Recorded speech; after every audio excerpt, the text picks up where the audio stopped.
গত পর্বে আমরা শুনেছি মিসির আলি সিরিজের প্রথম বই দেবীর প্রথম পর্ব। আজকে থাকছে দ্বিতীয় ও তৃতীয় পর্ব।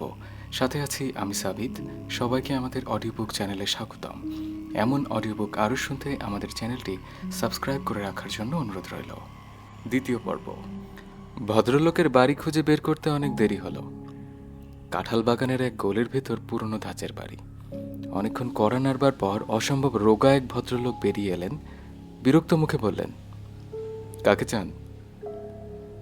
মিসির সাহেবকে খুঁজছি। তাকে কি জন্য দরকার? জি আছে একটা দরকার। আপনি কি মিসির সাহেব? হ্যাঁ। বলেন, দরকারটা বলেন। রাস্তায় দাঁড়িয়ে কি কথা বলতে হবে? আনিস অস্বস্তি বোধ করতে লাগলো, কিন্তু ভদ্রলোকের ভাবভঙ্গি এরকম যে বাইরে দাঁড় করিয়ে রাখবেন, ভেতরে ঢুকতে দেবেন না। আনিস বলল, ভেতরে এসে বলি। ভেতরে আসবেন? ঠিক আছে, আসুন। মিসির সাহেব যেন নিতান্ত অনিচ্ছায় দরজা থেকে সরে দাঁড়ালেন। ঘন অন্ধকার, ৩-৪টা বেতের চেয়ার ছাড়া আসবাবপত্র কিছু নেই। বসুন আপনি। আনিস বসল। ভদ্রলোক বললেন, আজ আমার শরীর ভালো না, আলসার আছে, ব্যথা হচ্ছে এখন। তাড়াতাড়ি বলেন, কি বলবেন? আমার স্ত্রীর একটা ব্যাপারে আপনার কাছে এসেছে। আপনার নাম শুনেই এসেছে। আমার নাম শুনে এসেছেন? জি। আমার এত নাম ডাক তা তো জানতাম না। স্পেসিফিক্যালি বলুন তো, কার কাছে শুনেছেন? আনিস আমতা আমতা করতে লাগলো। ভদ্রলোক অসহিষ্ণু স্বরে বলল, বলুন, কে বলল? আমাদের অফিসের এক ভদ্রলোক, কমলেন্দু বাবু। আপনি নাকি তার বোনের চিকিৎসা করেছিলেন। ও আচ্ছা, চিনেছি কমলেন্দু। শোনেন, আমি কিন্তু ডাক্তার না, জানেন তো। জি স্যার, জানি। আচ্ছা, আগে এক কাপ চা খান, তারপর কথা বলবো। রুগীটি কে বললেন? আপনার স্ত্রী? জি। বয়স কত? 16-17। বলেন কি, আপনার বয়স তো মনে হয় 40-এর মতো, ঠিক না? আনিস শুকনো গলায় বলল, আমার 37। এরকম অল্প বয়সী মেয়ে বিয়ে করেছেন কেন? এটা আবার কেমন প্রশ্ন? আনিসের মনে হলো কমলেন্দু বাবুর কথা শুনে এখানে আসাটা ঠিক হয়নি। ভদ্রলোকের নিজেরই মনে হয় মাথা ঠিক নেই। একজন অপরিচিত মানুষকে কেউ এরকম কথা জিজ্ঞেস করে? বলুন বলুন, এরকম অল্প বয়সী মেয়ে বিয়ে করেছেন কেন? হয়ে গেছে আর কি। বলতে চান না, বোঝা যাচ্ছে। ঠিক আছে, বলতে হবে না। চার কথা বলে আসি, চা খেয়ে তারপর শুরু করব। ভদ্রলোক আনিসকে বসিয়ে ভেতরে চলে গেলেন। তারপর আর আসার নামগন্ধ নেই। 8-9 বছরের একটি বাচ্চা মেয়ে এক কাপ দারুণ মিষ্টি সরভাষা চা দিয়ে চলে গেল। তারপর আর কোনো সারা শব্দ নেই। দেখতে দেখতে সন্ধ্যা হয়ে যায়। আনিস বেশ কয়েকবার কাশল, 2বার গলা উঁচিয়ে ডাকল, বাসায় কেউ আছেন? কোনো সাড়া নেই। কি ঝামেলা! কমলেন্দুবাবু অবশ্য বারবার বলে দিয়েছেন এই লোকটার কথাবার্তার ঠিক ঠিকানা নেই, তবে লোকটা অসাধারণ। আনিসের কাছে অসাধারণ কিছু মনে হয়নি, তবে চোখের দৃষ্টি খুব তীক্ষ্ণ। এটি অবশ্য প্রথমেই চোখে পড়ে, আর দ্বিতীয় যে জিনিসটি চোখে পড়ে সেটি হচ্ছে তার আঙুল। অস্বাভাবিক লম্বা লম্বা সব কটা আঙুল। এই যে, অনেকক্ষণ বসিয়ে রাখলাম না? ঠিক আছে। ঠিক থাকবে কেন? ঠিক না।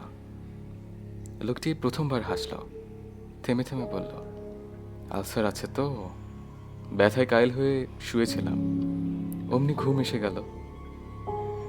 আমি তাহলে অন্য একদিন আসি।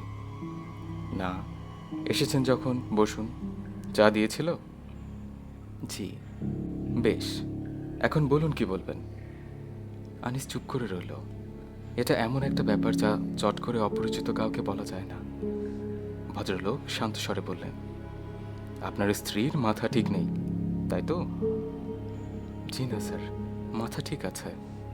পাগল নন? জি না। তাহলে আমার কাছে এসেছেন কেন?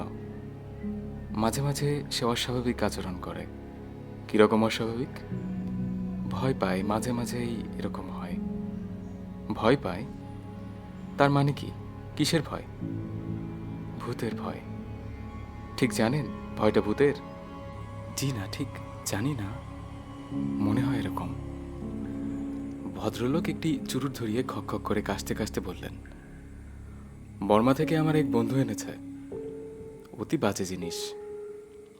আনিস কিছু বলল না, তবে এই ভদ্রলোকের স্টাইলটি তার পছন্দ হলো। ভদ্রলোক অবলীলায় অন্য একটি প্রসঙ্গ নিয়ে এসেছেন এবং এমনভাবে বলছেন যেন আগের কথাবার্তা তার কোনো কিছু মনে নেই। এরকম চুরুট 4-5টা খেলে যক্ষা হয়ে যাবে, আপনাকে দেবো একটা? জি না, ফেলে দিতে মায়া লাগে বলেই খাই, খাওয়ার জিনিস না, অখাদ্য। তবে হাভানা চুরুটগুলি ভালো। হাভানা চুরুট খেয়েছেন কখনো?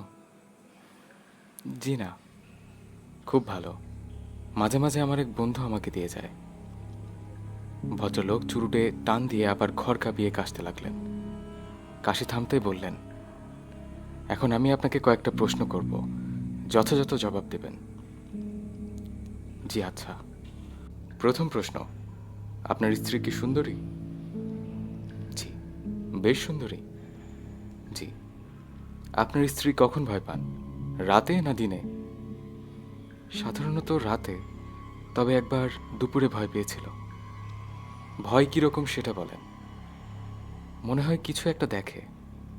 সববার একই জিনিস দেখে না, এক একবার এক এক রকম? এটা আমি ঠিক বলতে পারছি না। এই সময় কি তিনি কোনো রকম গন্ধ পান? আমি ঠিক বলতে পারছি না।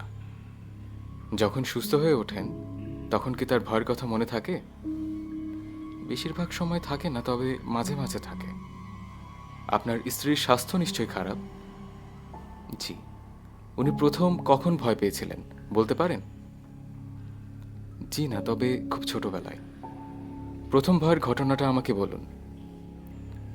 আমি সেটা ঠিক জানি না। আপনি অনেক কিছুই জানেন না মনে হচ্ছে। আপনার স্ত্রীকে একদিন নিয়ে আসুন। আনিস কিছুক্ষণ চুপ করে থেকে বলল, আমি তাকে আনতে চাই না। কেন চান না? সে খুব সেন্সিটিভ। সে যদি টের পায় তার এই অস্বাভাবিকতা নিয়ে আমি লোকজনের সাথে আলাপ করছি, তাহলে খুব মন খারাপ করবে। দেখুন ভাই, আপনার স্ত্রীর সঙ্গে কথা না বলে কিছুই করা যাবে না। আপনার স্ত্রী অসুস্থ এবং আমার মনে হচ্ছে এই অসুখ দ্রুত বেড়ে যাবে। আপনি তাকে নিয়ে আসবেন। আনিস উঠে দাঁড়ালো, ক্ষীণ স্বরে বলল, আপনাকে কত দেব? ভদ্রলোক বিস্মিত হয়ে বললেন, কমলেন্দুবাবু কি আপনাকে বলেনি আমি ফিস নেই না? এই কাজটি আমি শখের খাতিরে করি, বুঝতে পারছেন? জি, পারছি। তবে আপনি যদি ভালো গোলাপের চারা পান তাহলে আমাকে দিতে পারেন। আমার গোলাপের খুব শখ।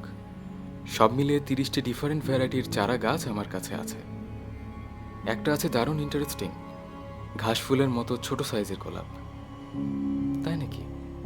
জি, ওরা বলে মাইক্রো রোজ। হল্যান্ডের গোলাপ, কড়া গন্ধ, দেখবেন? আরেকদিন দেখব। আজ দেরি হয়ে গেছে, আমার স্ত্রী একা থাকে। ও তাই নাকি? শোনেন, একা তাকে রাখবেন না, কখনো যেন মেয়েটি একা না থাকে, এটা খুবই জরুরি। রাস্তায় নেমে আনিসের মন খারাপ হয়ে গেল। খামোখা সময় নষ্ট, লোকটি তেমন কিছু জানে না। কমলেন্দুবাবু যেসব আধ্যাত্মিক শক্তি টক্তির কথা বললেন সেসব মনে হয় নেহাতি কালকল্প। তবে লোকটির কথাবার্তা বেশ ফোর্সফুল। রানুকে বুঝিয়ে সুঝিয়ে একবার এনে দেখালে হয়। ক্ষতি তো কিছু নেই। তাছাড়া ভদ্রলোক খুব সম্ভব ফেলনাও নন, ক্লিনিক্যাল সাইকাট্রির টিচার। একেবারে কিছু না জেনে তো আর কেউ মাস্টারি করে না। কিছু নিশ্চয়ই জানেন। মানুষের চেহারা দেখে কিছু অনুমান করাটাও ঠিক না। তৃতীয় পর্ব। আনিস অফিসে চলে গেলে রানুর খুব একলা লাগে। কিছু করার থাকে না, গোছানো আলনা আবার নতুন করে গোছায়। বসার ঘরের বেতের সোফা ঝাড়ুন দিয়ে ঝাড়ে। শোবার মেঝে ভেজা ন্যাকড়া দিয়ে মুছতে মুছতে চকচকে করে ফেলে। তবুও সময় কাটে না। একসময় তেতলার বারান্দায় গিয়ে বসে। এবারের ছোট্ট বারান্দাটি তার খুব পছন্দ। গ্রিল দেয়া বারান্দাটি গোলাকার। এখানে বসে অনেক দূর পর্যন্ত দেখা যায়। সামনে একটা মেয়েদের স্কুল। টিফিন টাইমে মেয়েগুলোর কাণ্ড কারখানা দেখতে এমন মজা লাগে। রানু প্রায় সারা দুপুর বারান্দাতেই থাকে। একা একা ঘরে বসে থাকতে ভালো লাগে না। কেমন যেন নিঃশ্বাস বন্ধ হয়ে আসে, একটু যেন ভয় ভয় লাগে।